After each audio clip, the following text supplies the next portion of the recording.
you fall in love with these characters, right? And at the time, there's no social media. So I would go to school thinking Stone Cold Steve Austin was the baddest dude on the planet. You know, I'd go to school and I'd think, man, Undertaker might be underneath my bed tonight. Like, that dude is scary, right? And then we come into this day and age where you see social media kind of adapting, and, you know, a lot of these characters become a little bit more not so ambiguous, and you kind of know who they are, and then you see them on social, and maybe their socials aren't ran the same way. So we see the narrative of pro wrestling now. You have like the Logan Pauls and these very colorful characters, right? And they're all doing fantastic. It's just a different age. But that Attitude Era, the WCW, these tough guys, we don't see that anymore. Is there anything from that era or anything from the way you guys built characters you feel adapted or MMA could use in today's time to build characters faster? You know, it's really funny. I've been to a couple bare knuckle fighting championship fights, and I'm impressed. I mean, I love MMA in general. I love boxing. I love contact sports. There's nothing like it. Amateur wrestling. There's really nothing like it. You know, you're out there, it's just you and your opponent, and you're out there in your underwear, and you're just digging in.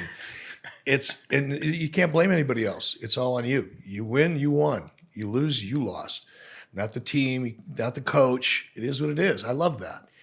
But I think the stories, like I can't imagine there ever being a wrestling type story in MMA because it would lose its credibility. But there are so many fascinating stories that are real stories about the fighters and how they ended up where they ended up, that I think you can bring those stories to life in a much better way. I don't think we spend enough time getting to know the fighters. We get to know the shit talk. We get to see what happens at the weigh-in. That's all the sizzle that they put on the steak in order to get your attention. But there's some really fascinating stories with any athlete. And I think bringing those, perfect example. Do you ever watch The Voice? Yeah. My daughter's got a friend that's one of the backup singers on The Voice. So we ended up watching a lot of it. And the way that they bring those competitors, the singers, they go to their hometown, they interview their mothers, they interview their high school teachers, their boyfriends, their girlfriends, whatever, the dog catcher, whoever's got a story, and you get to know these people. It doesn't have to be a crazy story, but when you get to know a fighter, one way or the other, you're going to be interested in watching what happens with that fighter. I'd like to see more of that. I'm glad he said that. Yeah? Yeah.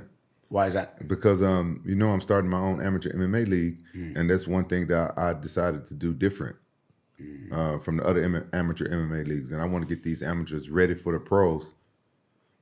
And I think people should, because, amateurs, they still got to work. You go, you see what they do for a living, and you go see their friends, their family, and figure out why they want to become a MMA fighter.